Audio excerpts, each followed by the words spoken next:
Iniciamos el estudio de la cinemática de la partícula, pero antes debemos situarnos en qué rama de la física estamos.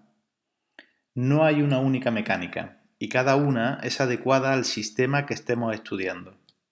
Así, si el cuerpo que se mueve lo hace a velocidades mucho menores que la velocidad de la luz, utilizaremos la física clásica o newtoniana.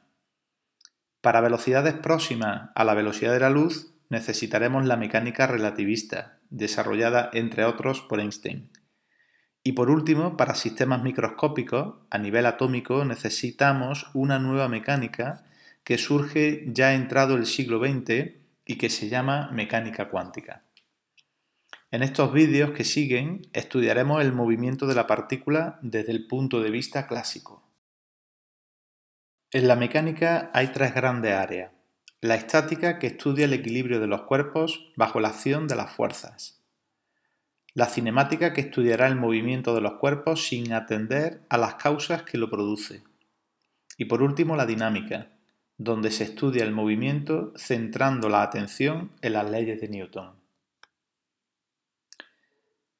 Iniciemos con algunas definiciones. Para nosotros, el cuerpo que se mueve lo vamos a considerar puntual, es decir, será un punto con masa, al que llamaremos la partícula. En la mayoría de los casos que estudiamos será una aproximación válida. En mecánica cuántica, sin embargo, por la propia naturaleza de los sistemas que se estudian, no podemos hacerlo. Podemos clasificar los cuerpos en movimiento en dos grupos: los sólidos rígidos, a los que consideraremos puntuales en los movimientos de traslación, y los sistemas de partículas no rígidos. Se suele decir que un cuerpo está en movimiento si su posición cambia respecto a un sistema de referencia. Por tanto, el primer paso para estudiar el movimiento, o mejor dicho, del punto material que representa un cuerpo, es establecer un sistema de referencia. Hay que recordar que los fenómenos físicos en general ocurren en el espacio, y este tiene tres dimensiones. Por eso necesitamos un sistema de referencia y elegiremos el más simple, el de coordenadas cartesianas ortogonales de Descartes, que observa en la imagen. Podemos definirlo como un conjunto de rectas perpendiculares entre sí que se cortan en un punto, y cada recta con dos semirrectas, la positiva y la negativa, donde se sitúan respectivamente los números reales positivos y negativos. El triedro formado por los tres ejes que se muestran en la figura es la que se suele utilizar para describir el movimiento, y se le llama triedro positivo.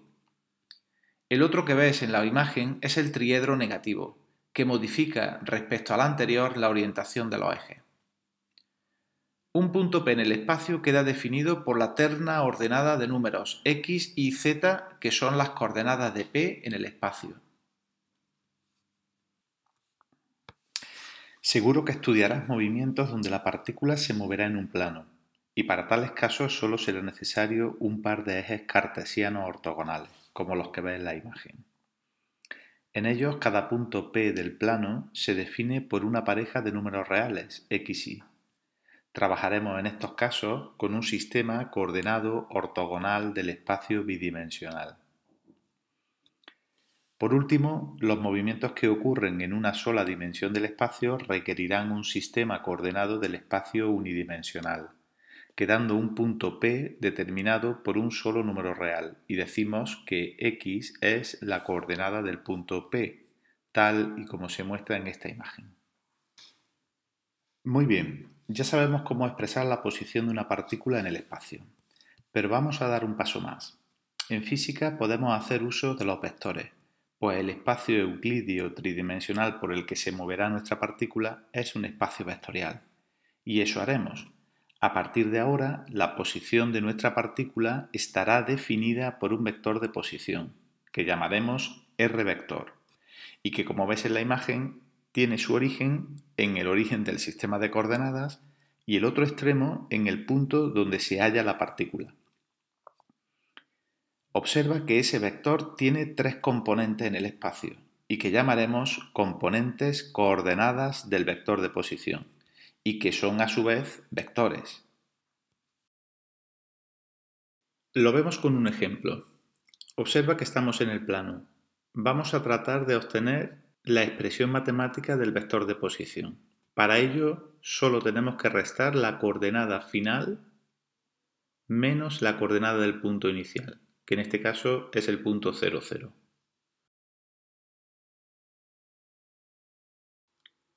Tenemos una segunda posibilidad para expresar ese vector de posición y es a partir de los vectores unitarios.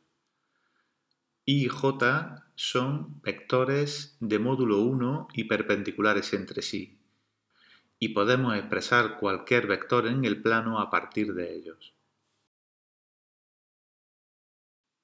Si la partícula se mueve, tendremos un vector de posición que va a ir cambiando con el tiempo. Es muy importante conocer este vector de posición cuando estudiamos el movimiento de una partícula, porque si lo conocemos tendremos descrito el movimiento de ésta. Esto que estoy diciendo es muy importante. Si conoces el vector de posición en cualquier instante en el movimiento de la partícula y conoces las condiciones iniciales del movimiento, que ahora veremos qué es esto, tendrás toda la información del movimiento. En la imagen se ha dibujado el vector de posición en dos instantes en el movimiento. Los puntos por los que va pasando el móvil determina una línea que recibe el nombre de trayectoria.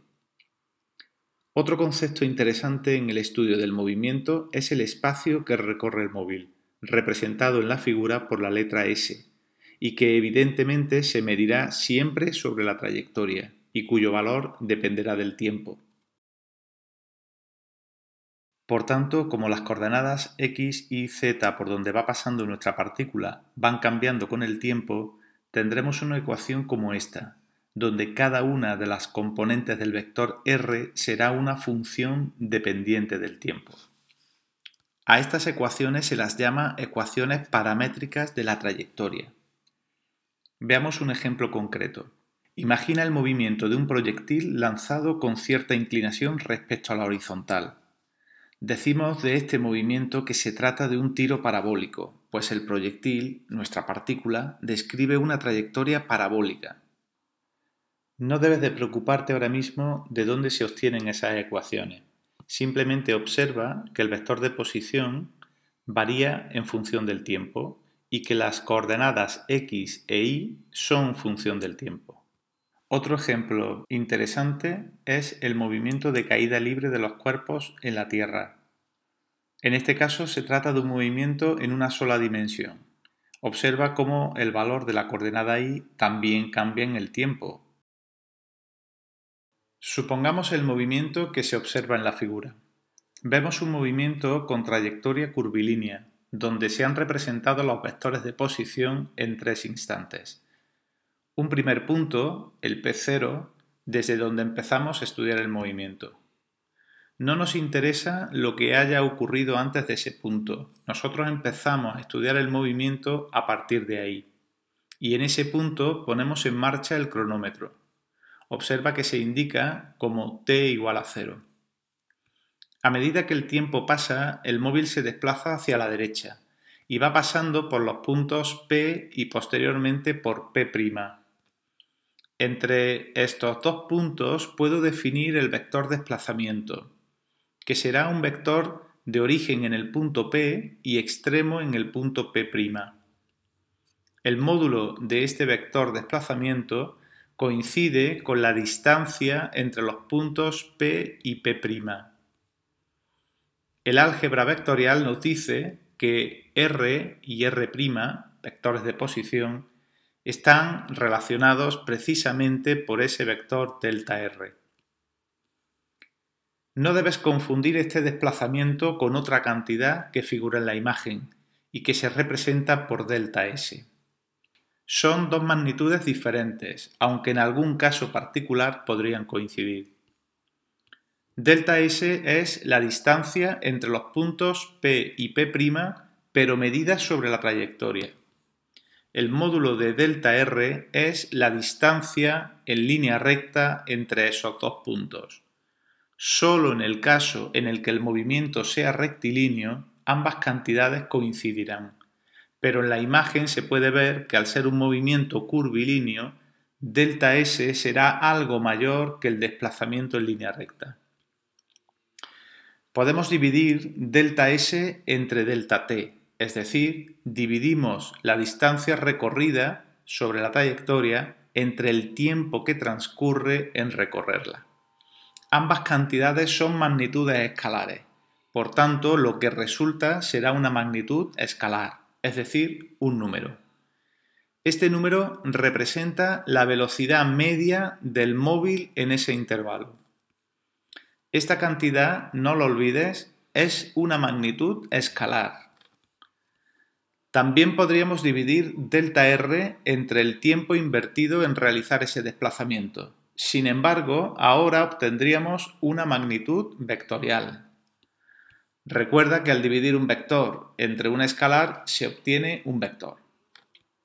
Ese vector que se obtiene se llama vector velocidad media y será muy importante para definir otra magnitud que veremos a continuación.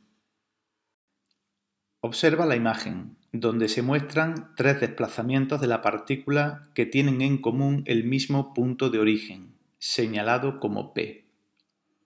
Evidentemente el desplazamiento delta R1 ocurre en un intervalo de tiempo mayor que el delta R2 y este a su vez en un intervalo de tiempo mayor que el delta R3. Al dividir esos vectores de desplazamiento entre sus correspondientes intervalos de tiempo, obtendremos diferentes vectores velocidad media. Esos vectores tienen la misma dirección que los vectores de desplazamiento, es decir, la dirección de las rectas secantes que cortan a la curva de la trayectoria en esos puntos. Pero observa que al hacer desplazamientos en intervalos de tiempo cada vez más pequeños, las rectas secantes terminarán convirtiéndose en una recta tangente trazada por el punto P sobre la trayectoria. Realmente lo que estamos haciendo es estudiar cómo varía el vector de posición de la partícula cuando hacemos una variación infinitesimal del tiempo. Ese es el concepto de derivada de una función que habrás estudiado en matemáticas. A nosotros, derivar el vector de posición respecto del tiempo nos va a permitir definir un nuevo vector, el vector velocidad instantánea. Representaremos, por tanto, el vector velocidad que lleva el móvil en cada instante como un vector tangente a la trayectoria en cada punto del espacio, apuntando en el sentido del movimiento. Esta es la velocidad que un observador situado en el origen del sistema de referencia diría que tiene la partícula. O dicho de otra forma, esta es la velocidad relativa a ese sistema de referencia. Por tanto, ya sabes, si conoces el vector de posición del móvil, derivando respecto al tiempo, conocerás el vector velocidad instantánea. En el movimiento de una partícula puede ocurrir que varíe el módulo de la velocidad o su dirección, tal como se muestra en esta imagen. En tales casos se dice que el móvil posee aceleración. Recurrimos al álgebra vectorial para calcular tal variación. Aquí se observa el cálculo de dicha variación de velocidad y se representa por el vector delta v. Si dividiéramos por la variación de tiempo que ha producido dicha variación de velocidad, tendríamos la aceleración media en dicho intervalo. Si procediéramos de la misma manera que hicimos para obtener el vector velocidad instantánea, obtendríamos el vector aceleración instantánea. En definitiva, la derivada del vector velocidad instantánea respecto del tiempo permite obtener el vector aceleración en cada instante. Pero ten en cuenta que el vector aceleración no tiene una dirección concreta, como sí ocurría con el vector velocidad, que era tangente a la trayectoria.